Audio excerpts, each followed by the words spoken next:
Welcome to Moving Forward, conversations on culture, identity, healing, and hope.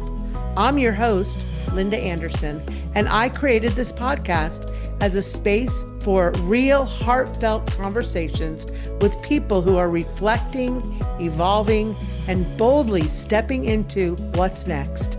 This podcast was born out of my own journey through seasons of loss, transition, and transformation, and my belief that healing happens when we come together to share our stories. My hope is that these conversations will inspire you to pause, reflect, and find courage as you move forward in your own life.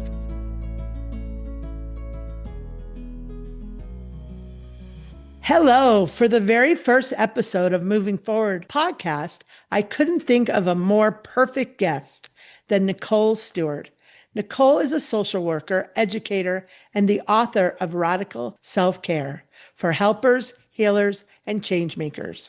After 2 decades working with vulnerable populations, Nicole experienced 3 major burnouts that ultimately transformed the way she approached life and work. And now she teaches others how to prioritize deep, courageous self-care so we can sustain ourselves and our impact for the long haul.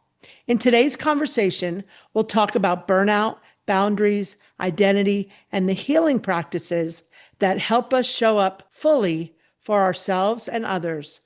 Whether you're a helper, a healer, a change maker, or someone simply trying to make it through the day, this episode is for you. Let's dive in. Hi, Nicole. I am so grateful to have you on this as the first guest on this podcast. I'm very honored. Thank you. But before we dive into your book, can we share a little about your personal journey and what led you into the social work and ultimately into writing Radical Self-Care? Yeah, absolutely. Well, thank you for having me, Linda. I am beyond proud and privileged to be your first podcast guest. So thank you for having me. And I guess my story would start as when I was younger. I was always a kid who wanted to help other kids, even when I was little. I was that 2-year-old wanting to hold the baby, the 5-year-old wanting to help the 2-year-old. So I always had a heart to help others. And I didn't even know that social work was a job, that you could do. But I think when I was younger, my mom was very resourceful. She was a stay-at-home mom, but she was very active. She would take us to museums and libraries, and she would find resources in the community to take us to during the day so we wouldn't just be sitting at home. And, I think in that way, the resource finding and the being a connector, going to the library and sitting down and trying to figure out what resources were available is also part of social work. So I kind of absorbed that through my mom. I always say she was a social worker without the formal education or the degrees, but definitely in spirit. And then I think for me, I really had a passion at a very young age to protect children from abuse. When I was 5 years old, I was sexually assaulted by a family member, and I was able to tell my parents. They believed me, they kept me safe, and I got the support that I needed to heal from that. And it was around, a little bit older in my young under 18 life, maybe like 13, when I started to realize that things like that happen to kids, but actually sometimes it's the parents who hurt the kids. And my brain, my little teenage brain couldn't understand, like, how could parents hurt their kids? So I knew that I wanted to protect those kids or to be a voice for those kids. And I didn't know how. I just knew there was something in me that was like, oh, I don't understand how parents or people who are supposed to care for and love a child would hurt them, because my trauma was from someone who was not inside my immediate family. It wasn't someone I saw every day. It wasn't someone who was taking care of me. So I couldn't understand how that happened. And then I thought maybe being a pediatrician, in the medical field would be the way to help support and advocate for kids. I did go pre-med as an undergrad, and I failed a chemistry class. So I had a counselor at the time who told me I would never get into med school, instead of suggesting maybe I get tutoring, But So I changed my major. I changed my major to communications just because it was an easy one. I already had credits toward it. But my first job out of undergrad with my communication degree was working for CASA, Court Appointed Special Advocates. Mm. And for those of your listeners who don't know, CASA is a national organization. There's one in almost every city, a court appointed special advocates or a advocates for youth. And they train lay folks, people who just are, you have to be 21 or older. They train folks to advocate for foster youth in the court system. So working for that agency, I got to help train those volunteers, but I also got to see the child welfare system working or not, as we say sometimes, right? So in watching the social workers and the lawyers and the judges, watching that whole child welfare world happen, I thought, okay, this is where I need to get in and start advocating. And again, at the time, I shifted from, okay, maybe it's not the pediatrician, maybe it's being a lawyer for a child and advocating. So I took some of the lawyers that I worked with at CASA to lunch and I started picking their brains about, what should I do? I'd already applied to law school and taken the LSAT, and I was like, this is what I want to do, right? And I'll never forget what they told me, Linda. They said, look, if you really want to advocate for children, the law does not protect children. And Mm. once you know the law, you have to abide by the law. But if you really want to advocate for children, you should become a social worker because then you can do what kids need to have done for them. And you can just say, I didn't know I couldn't do that. Yeah. Like you have plausible deniability, but once you know the law, you can't break the law. They were kind of giving me a Mhm. little. So so then I shifted and decided to go get my MSW, my Master's of Social Work. I went to UConn School of Social Work, go Huskies in Connecticut. And that's what led me into doing some rape crisis work for a little while, which was one of my first burnouts. And then I shifted into education, which is where I am now. And I will be until I decide to shift again.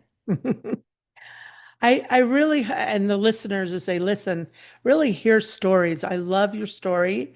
There was so many like, do I go this way? Do I go that way? Which way do I go? And just hearing the different shifts and what doors you did open, and also using your resources that you chose to Mm. do and listening to people give you certain input. So, yeah.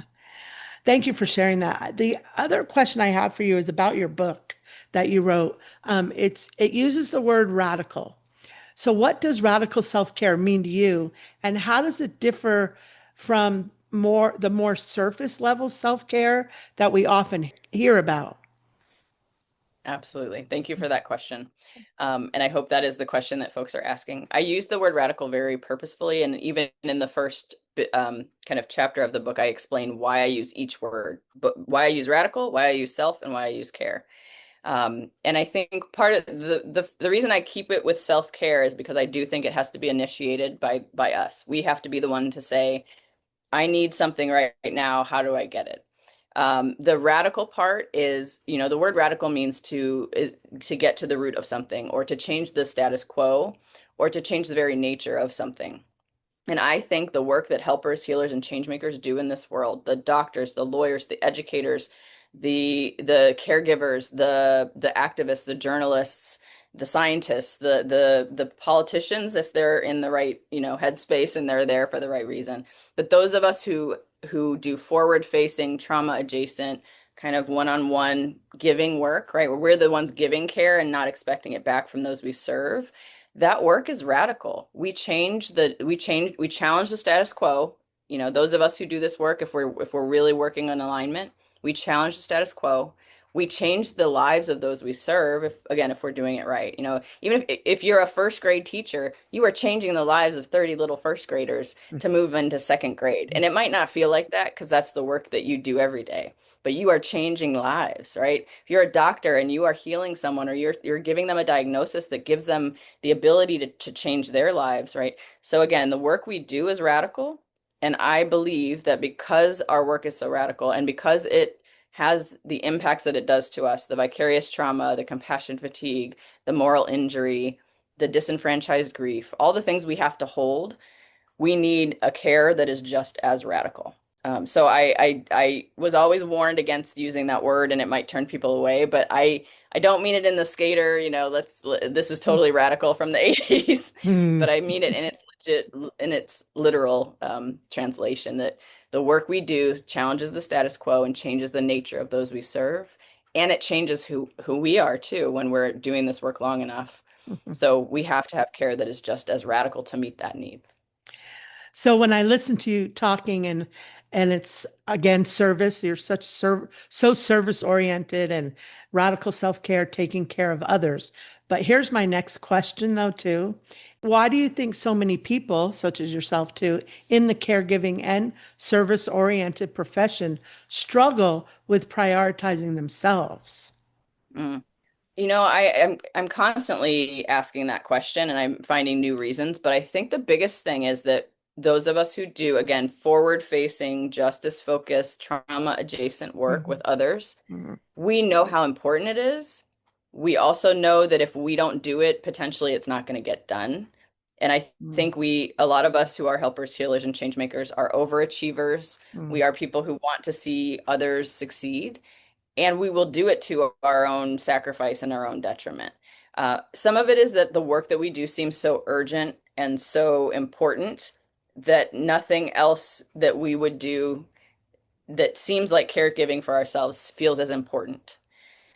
And I used to feel that way when I first started working with families that were dealing with homelessness, where I felt like homelessness was so big and so gigantic that how dare I go home and have a meal? mhm, How dare I go home and sleep in my comfortable bed? mhm, Right? So I would stop, I would skip meals in solidarity, but that's so silly because then the next day when I showed up for work, I'd be exhausted and I wouldn't be able to support those families, you know? So I think we have it in our brain a little backward where we feel like how dare we indulge or how dare we do those things when other people can't, versus if I have the privilege of having food in my refrigerator right now, I need to eat a healthy meal and nourish myself so that I can show up tomorrow at work prepared to serve those families. mhm, Right? So I think we just have to change that narrative of, instead of the how dare I enjoy this when other people are suffering, it's let me enjoy this, let me have this nourishment, this care, this connection, this relaxation, so that I am prepared and I am able to go in and do the work that needs to be done. So it's just a little bit of a mindset shift, but I think it's a beautiful thing that those of us who do this work are willing to sacrifice ourselves for the work. mhm, And we've seen that that doesn't get us anywhere because the minute a body is sacrificed to the work, mhm, another one fills it, right? So we have to recognize that our longevity and our resilience is worth investing in, and it allows us to do more of the good work that we want to do in the world, even if it feels a little self-indulgent. mhm. Have you seen yourself going through the changes of that though? Like in the very beginning, you were all embraced Absolutely. and then switch over to like, wait a minute. Yeah. Yes, absolutely. I used to suffer. I used to feel like I had to, like compassion. The word compassion means to suffer with, right? Hmm. The word passion is suffering and the calm is with. So when we think of compassion, it's to suffer with. When I was a new social worker, I thought that being in solidarity with those I was serving meant to be suffering along with them. So Mm, I wouldn't eat. I wouldn't, there were just things that I would restrict myself from doing, even though I had the means and mm, the privilege to do. And I found that that wore me out, right? So if I am being worn out and then I am either missing days of work, so I'm really not mm, serving anyone, mhm, or I'm so like my brain can't even imagine new possibilities for them because my brain's in fight or flight because I haven't slept or I haven't eaten or I haven't had connection with other people, right? Then I can't do the work that I need to do. So for me, it was a big shift of like, oh, this is the whole oxygen mask on first piece. And I'll tell you, Linda, I put this in my book, but when I was 13 was the first time I flew. And I remember them doing the whole spiel about put your oxygen mask on yeah. first. And I turned to the person next to me and I was like, that is so selfish. Like, 13-year-old, so I knew everything, right? I was like, that's so selfish. When I'm a mom, I'm gonna put it on my baby, my kid first, because like my kid is my priority, not myself. And the person next to me who was older and more mature was like, well, so that sounds good, but here's the deal. If the plane is really crashing and you put the oxygen mask on the other person first, Mhm, you might pass out. And then that kid is left to mhm, deal with the trauma by themselves because you didn't take care of yourself. You're passed out. You don't have any oxygen, Hmm. right? Versus let me put the oxygen mask on myself first so I can take a deep breath. Then I can help anyone else around me because I'm oxygenated. I can breathe. Yeah. And I hadn't even thought about it that way. So, So it goes back to what we in the a little when I was asking the question is it's through your journey that you started thinking about different ways of taking care of you too, not just yes. your passion of the way you want to take care of others. Yeah. Yes. And Um, it was a slow learning. It was one piece at a time of like, oh, okay, this feels right and I should maybe prioritize this. And then, oh wait, I can eat well and take care of myself and that's not indulgent. Okay. Oh, and I'm stronger and I can think of better things and better solutions mhm. for those I serve. Okay. So I'm still working on it, piecing together my sleep routine so I can wake up a little bit more alert and ready to serve. True. So a lot of people that are listening to this podcast of moving forward are either helpers, educators, or community leaders. What are three Mhm. simple but powerful practices that someone can start today to avoid this burnout Mm. that you talk about? I think the biggest one is acknowledging the work that you do and the weight of it. The Mm-hmm. biggest thing that I saw, and the reason I felt like I really needed to write this book was that Mm-hmm. I've seen phenomenal helpers and healers do amazing work, but not acknowledge the amount of vicarious trauma that was coming at them through the work, not acknowledging the moral injury that they were having to deal with, not acknowledging the disenfranchised grief that they had to deal with. Mm-hmm. So there was a lot just sitting in their hearts, and I've seen people like tough through it and get to those 30 years in education or that 25 years in social work, but then they end up very I don't want to say broken because nobody's broken, but very just at the end of that experience, like done and used up. And I think having really really understanding that it's not a weakness. Vicarious trauma is just a part of working with other people. If Mm-hmm. you are working with other human beings and you are responsible for their care in any way, again, as a teacher, as a caregiver, as a doctor, as an attorney, any of the, right, you're responsible for other people, you are receiving the trauma that they are dealing with, whether you're acknowledging it or not, and that builds up. Vicarious trauma is a it's a slow roll, and then it just kind of hits you when you realize like your body is feeling the same kind of nervous system response as those you serve. So I think acknowledging that is huge. That's the first part because that's what will help you put in other practices to say like, okay, this work is serious and I don't want to absorb all of this, so I need to put some other things in place. So the first is to acknowledge the weight of the work. The second one is boundaries. Mm-hmm. And that one's easy to say, hard to do. Very much That's so. when you need a buddy. Yes. So you need someone with you to be like, hey, you said you weren't going to work on Sundays, and I noticed you sent an email. So please get off your phone or, get offline and go take care of yourself. Um, but truly, boundaries, I think, are vital. We need to know the scope of our own work. So what truly is my work and what is something that if someone asks me to do, I need to say, actually, that's a question for Linda, or that's a question for this agency. Those of us who do this work, we're used to saying yes, and we're used to trying to figure things out because we're intelligent, we're capable. Again, I love helpers, healers, and change makers. Those I think we're the best people in the world. Mm-hmm. That's my own little bias, but truly, we're people who want to see good done, and we Mm-hmm. will do it. We'll do the work until it gets done. So we need boundaries to be able to say, when people ask me for legal advice, I want to give them a response because I want to be helpful, but that's outside of my scope of Mm-hmm. service. So I have to say, like, oh, that's a really great question. Let me connect you with this legal aid society, or let me connect you with this immigration lawyer, or. So that boundaries in our work of like, what's your scope and try to maintain in that. And you don't have to, I say no is a complete sentence. You don't have to qualify it, but you're always welcome to say like, oh, that's a great question, but that's outside of my scope of work. Let's ask this Mm-hmm. person. And then the other thing is personal boundaries, just being able to say no, even if it's something fun. Sometimes you have to say no to a night out because you need Mm-hmm. sleep, because you have a big situation the next day you have to deal with. Yeah. Sometimes it's saying no to extending yourself a little bit more. Like, yes, I've helped you here, but I'm sorry, I can't help you any further. This is something that you need to ask family about, or you need to, get a loan for, right? Whatever. So boundaries would be the second one. Mhm. So acknowledging the weight of the work, boundaries. And then the third one is it's hard to think of only three. Um, I think if I could just think of a third, it would be find your people.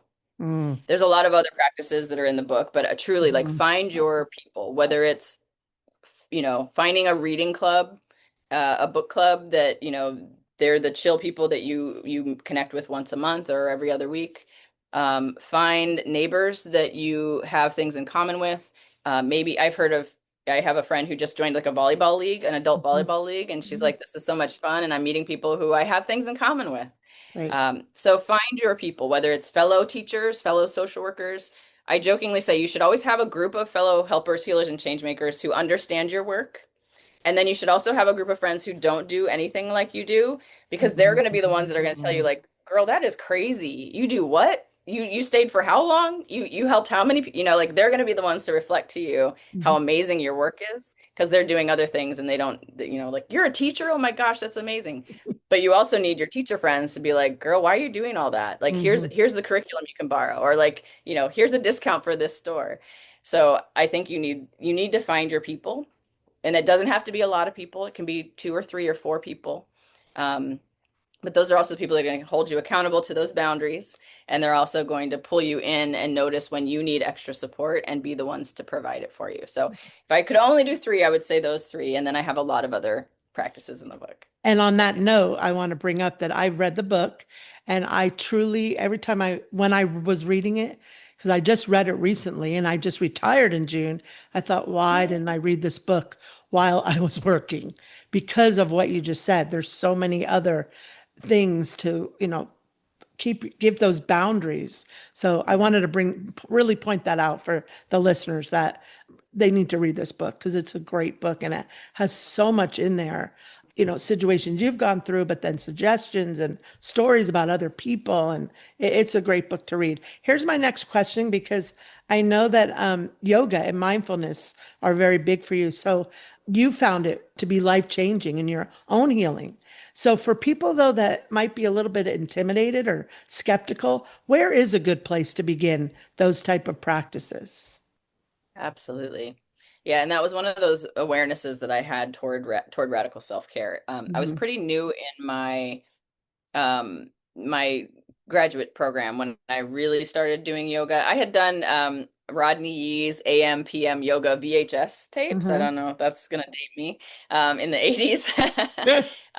Then in the 90s when I was in school, honestly, I started toward yoga because I was in a gym and I wanted the yoga booty. I will be very honest. I just wanted the body. But what I noticed was when I was on the mat and I was breathing and moving my body in unison, which is right, that's the whole purpose of yoga, Mhm. I felt whole and I felt very protected.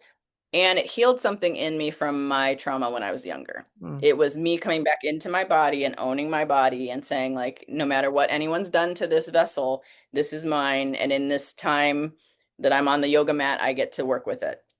So I found some healing on the mat, and I eventually felt like the gym yoga wasn't quite doing it for me. So I moved to a yoga studio so Mm. they had more of the eight limbs of yoga where it's more there's the meditation and the spiritual aspect. And then I actually trained to be a yoga teacher fairly quickly because I was like, oh, this is the magic. I can tell in my body what's happening and I want to share this with other people. So I tried to become a yoga teacher. Of course, I was in grad school at the same time, so it didn't quite work out. And then when I moved to California, I was in the Silicon Valley, which is the seat of yoga. So Mhm. I had a plethora of studios to visit and to be in. And I found Be the Change Yoga, which is it's closed now, but it was a really beautiful, vibrant community of donation-based yoga. So I taught there. I did a Saturday class for quite a while.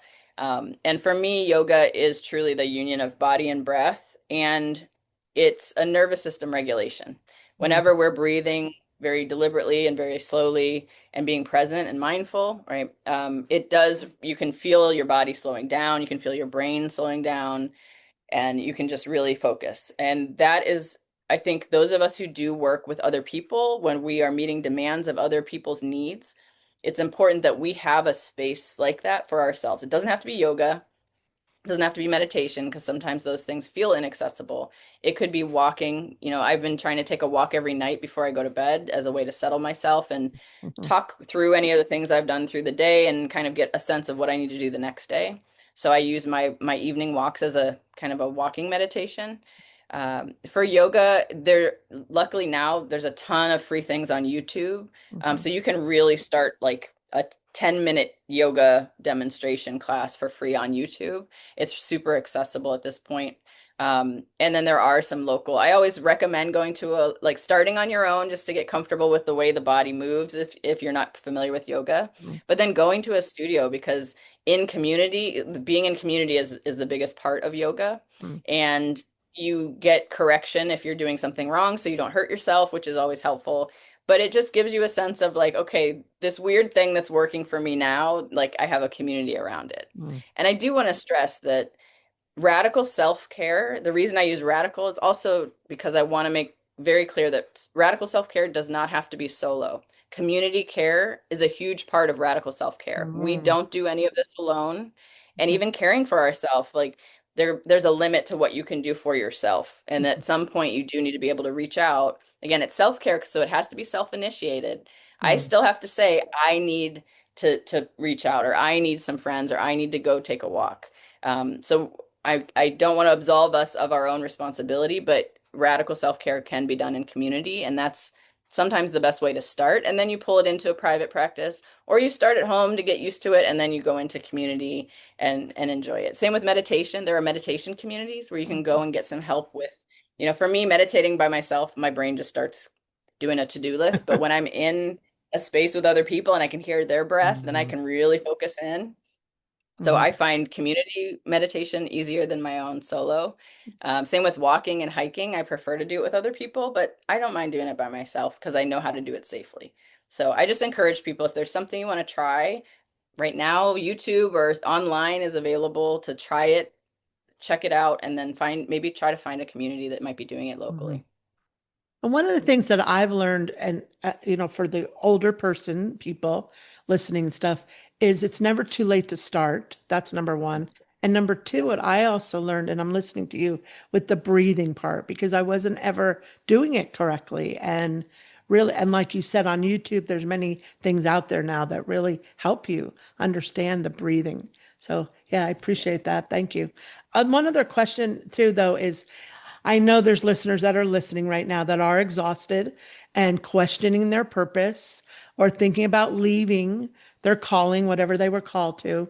What would you want them to hear from you if they're at this Mm, point? yeah. Certainly for them to know they're not alone and this is not a personal failing.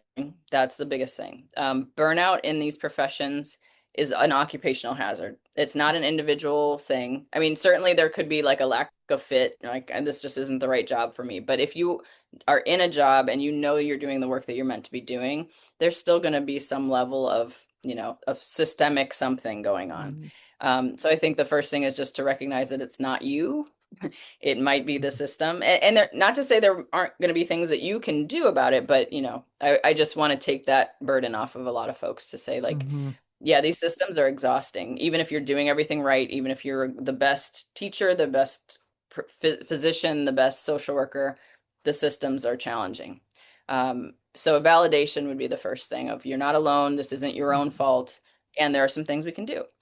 Um, the second thing is, and I put this in my book, is, sometimes quitting a job might be the thing that is needed. And what I say, I've had multiple jobs in different districts. That's how I met you, which was wonderful. Mhm. Um, and that they've all given me different experience. I've been a social worker the whole time. I just found different jobs that fit me at different points, right? And Mhm. there were jobs that I had to quit because of what was happening.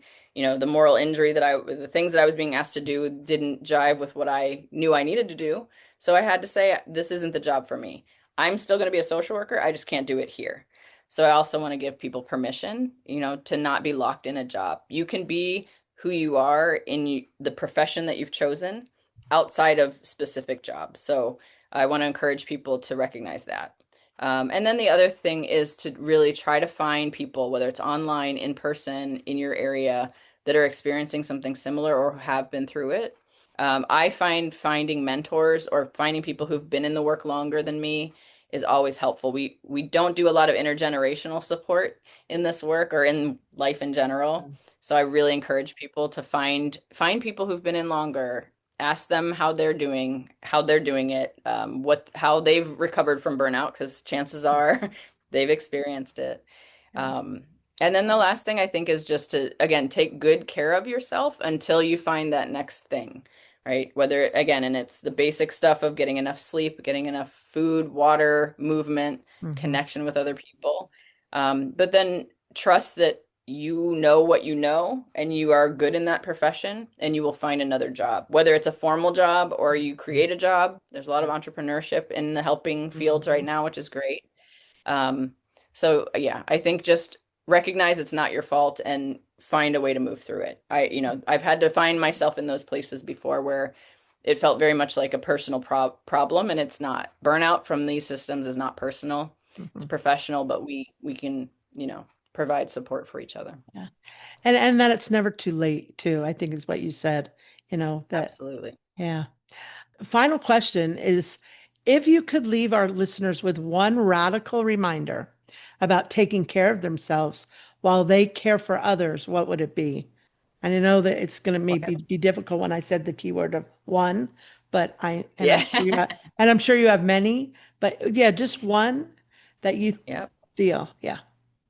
I have a mantra that when I heard it, it shifted my whole body and shifted how I see my work. And I want to leave your listeners with this, is Hmm. that you can care without carrying. Mm. You can care for the people that you serve. You can care for your students, your patients, your clients, your family, but you do not have to carry the weight of their trauma, of their worries, right? So, and that just, right, just relaxes your shoulders. The minute I heard it, my whole Oh, body relaxed. yeah. And I'm like, oh, okay, I can show up and be really attuned, attentive, mindful, present, grounded, do the work. And then when I leave, I know I've done the care. I don't Mhm. have to carry it. And this is a mantra, Linda, that I have to repeat to myself at the end of every school day. On my way home, as I drive home and I'm, teary-eyed about a family, or I really wish I could do more. Nicole, you can care without carrying. So Mhm. I want your listeners to really feel that they can care and give their whole heart, and then they don't have to carry any of it after that. So I thank you so truly much wish I for, had heard that when I was an administrator, because boy, right? just hearing you say it right now just hit me. Very much so. Yeah. So thank you. Well, Nicole, thank you so Absolutely. much for joining me and for sharing your so much wisdom and your heart. And it's such a gift. And like you said, we met years ago, and I'm so thankful you've entered my journey. For those listening, I Same. hope you were inspired, as I always am every time I talk to Nicole. If you'd like to know more about Nicole's work, please get a copy. And I highly, I'm a big reader, and when I read books that really touch me, I really promote them. So, yes, a copy of her book, Radical Self Care. We'll have it in the show notes. And also, again, thank you for being here at the start of this journey with me. Moving forward is about more than conversation, as you all just heard. It's about healing, hope, and growth. And if you enjoyed today's episode, I will have a link to subscribe, share, and help build this community. And until next time, remember, taking care of yourself isn't selfish, it's essential. Keep breathing, keep showing up, and keep moving. Thank you, Nicole. I really, truly Thank you so appreciate it. much, Linda. Appreciate you.